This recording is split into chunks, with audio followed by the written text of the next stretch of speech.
Let's get right into it. Number 10. The car with no brakes. You're behind the wheel of a car. Maybe it's your trusty 2008 Corolla, or maybe it's a flaming school bus. Your brain isn't picky. You're cruising along when you notice you need to slow down. You press the brake pedal. Nothing. You press it again, harder, mashing it to the floor until your ankle protests. The pedal feels like a wet sponge. The scenery starts to blur as you pick up speed, careening towards an intersection, a cliff, or a giant wall made of tapioca pudding. This isn't your subconscious telling you to get your brake fluid checked. The car, in this all-too-common anxiety dream, is your life. And you, my friend, are just along for the ride. This dream is the official mascot for feeling a complete and utter lack of control.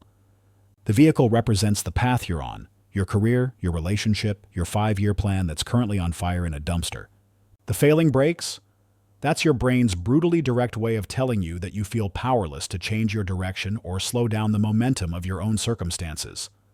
You might be in a job you feel stuck in, accelerating towards burnout. Or maybe you're in a relationship that's moving too fast, or in the wrong direction entirely.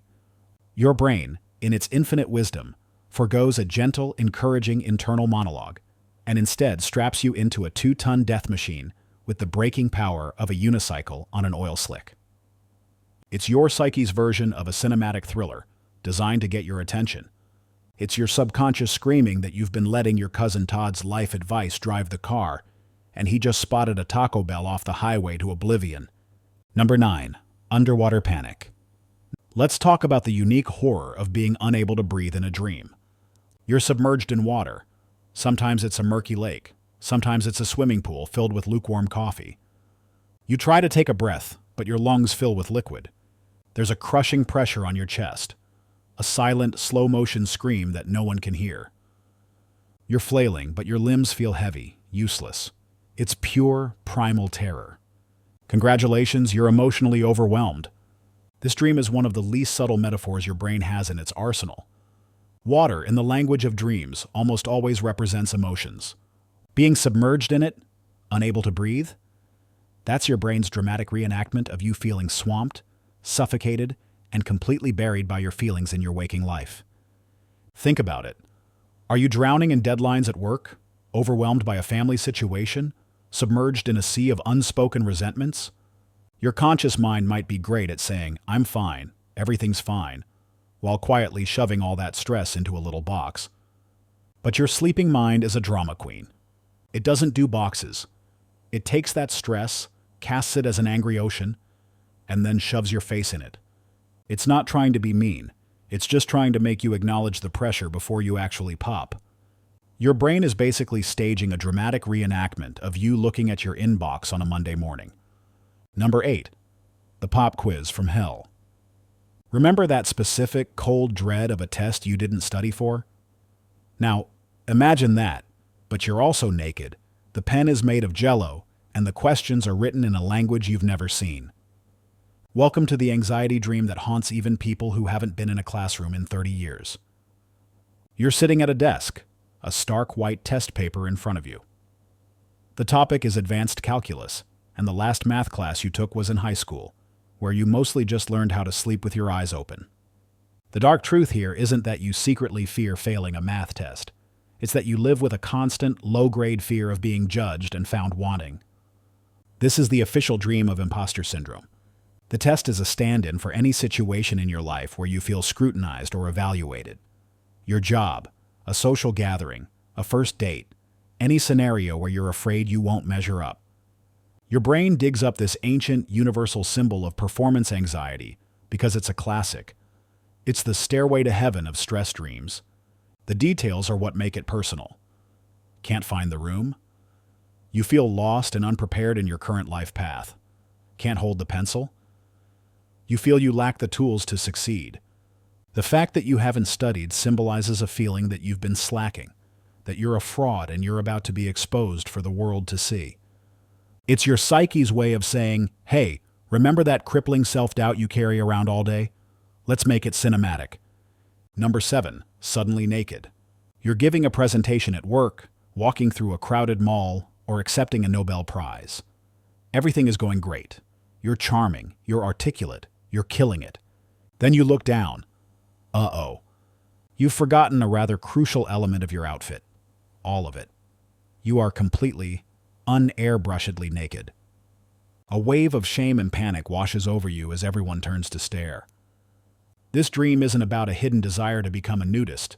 It's about vulnerability, plain and simple. Clothing is our armor, the persona we present to the world. To be stripped of it in a dream is to feel totally exposed, raw, and unprepared for public scrutiny.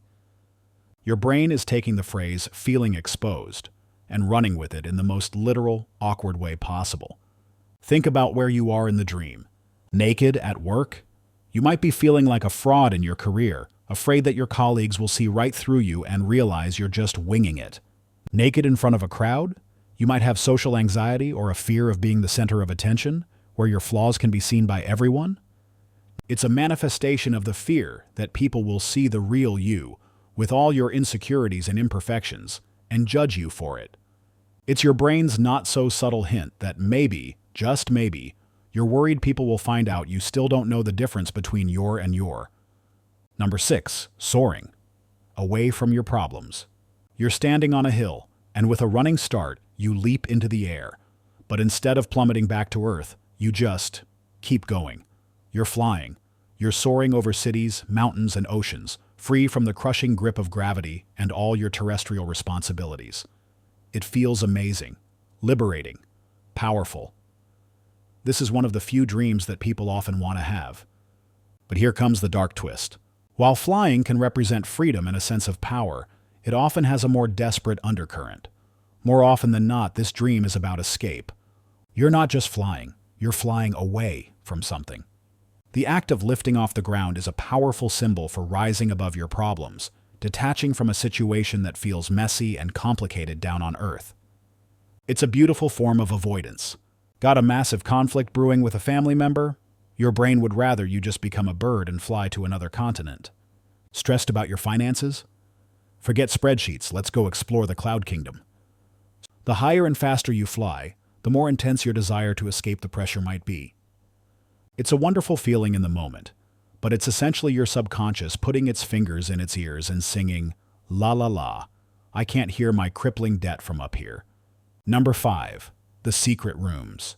You're in your own home, a place you know like the back of your hand. You walk down a familiar hallway, but this time you notice a door you've never seen before. You open it, and it leads to a whole new wing of your house.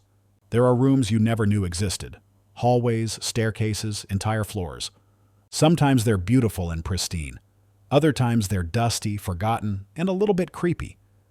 This is one of the cooler, more profound dream symbols.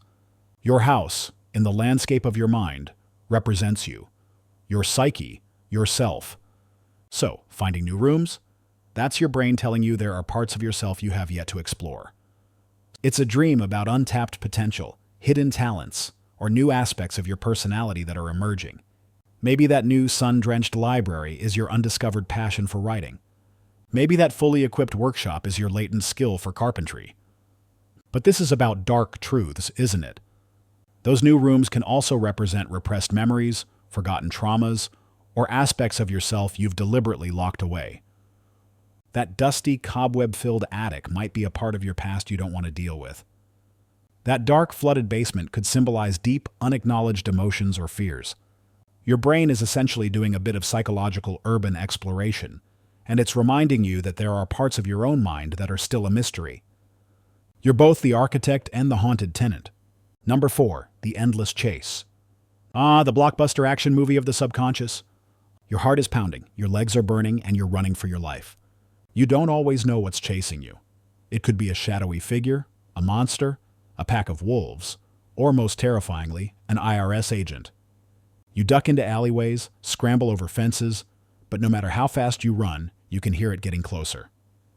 This dream is the literal embodiment of your fight-or-flight response, kicking into high gear while you're safely tucked in bed. The dark truth is painfully obvious. You are avoiding something in your waking life. Your brain, in its infinite capacity for bluntness, has created a physical manifestation of the problem, person, or feeling you're running from. That monster chasing you? It could be your looming deadline. The faceless man in a trench coat? That might be the difficult conversation you've been putting off with your partner. The swarm of angry bees? Probably that pile of unopened mail on your counter? The dream is a stress test. It's showing you that avoidance is exhausting and ultimately futile. You can run all night, but the problem will still be there when you wake up. Your brain isn't being creative, it's being lazy. It's telling you to turn around and face the monster, which, 9 times out of 10, is just an overdue bill wearing a trench coat. Number 3, the big fall. You're standing on the edge of a cliff, on top of a skyscraper, or maybe you just trip over a crack in the sidewalk. Suddenly the ground is gone. Your stomach lurches into your throat as you plummet through an endless void. The wind rushes past your ears. It feels terrifyingly real. And then, right before you hit the ground, you jolt awake, your heart racing. This classic falling dream isn't a prophecy that you're about to trip into a manhole. It's a massive, flashing neon sign for insecurity and a loss of support in your life. The act of falling symbolizes a feeling that you're not on solid ground. You might feel a lack of support from your family or friends, instability in your job, or a general sense that a situation in your life is spiraling out of control and you have no safety net. Scientifically, the physical jolt that wakes you up is called a hypnic jerk. It's an involuntary muscle spasm that happens as you're drifting off to sleep. Your brain, misinterpreting your muscles relaxing as a sign that you are literally falling, sends a panic signal to your body to wake up and catch yourself. So, you have a perfect storm, a psychological feeling of insecurity manifesting as a falling dream, which then triggers a physiological panic response that feels exactly like you just fell off your bed. Basically, your nervous system is throwing a tantrum in your honor. Number 2, losing your teeth. There are a few universal dream experiences, but none are quite as viscerally upsetting as your teeth deciding to abandon ship. It starts with a loose tooth. You wiggle it with your tongue, and then it just comes out in your hand.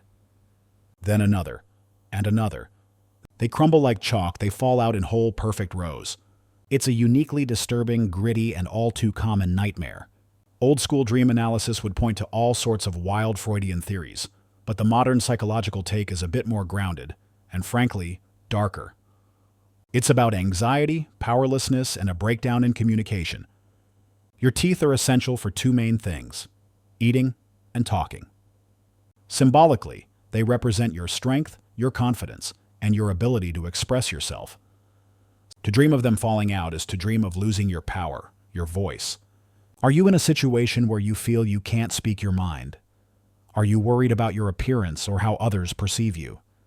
The dream can also be triggered by stress, which causes many people to grind their teeth in their sleep, an act known as bruxism. Your brain might be picking up on the physical tension in your jaw and translating it into this horrifying dental drama.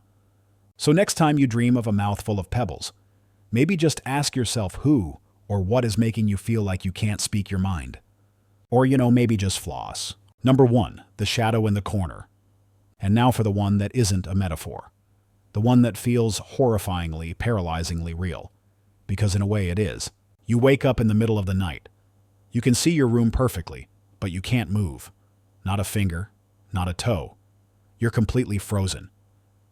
There's an immense pressure on your chest, making it hard to breathe. And that's when you see it.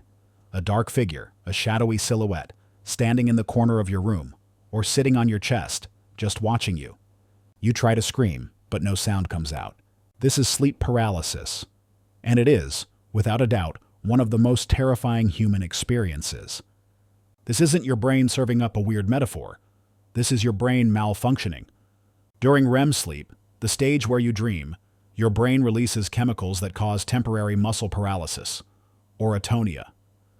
This is a good thing. It stops you from physically acting out your dreams and karate chopping your bedside lamp. Sleep paralysis happens when your brain wakes up, but the off switch for that paralysis gets delayed. Your mind becomes conscious, but your body is still in sleep mode. The shadow person or demon is a hallucination, but a terrifyingly common one. Your now panicking brain is trying to make sense of the situation. It feels a threatening presence in the paralysis, so it creates a source for that threat. It projects a figure to explain why you can't move and why you feel so afraid. It's not a ghost or a demon visiting you from another dimension. It's a terrifyingly severe clerical error in your brain's on-off switch. Your consciousness has clocked in for the day, but your body is still on its legally mandated break. That's all for today. I'll be making similar videos in the future. Subscribe to see them.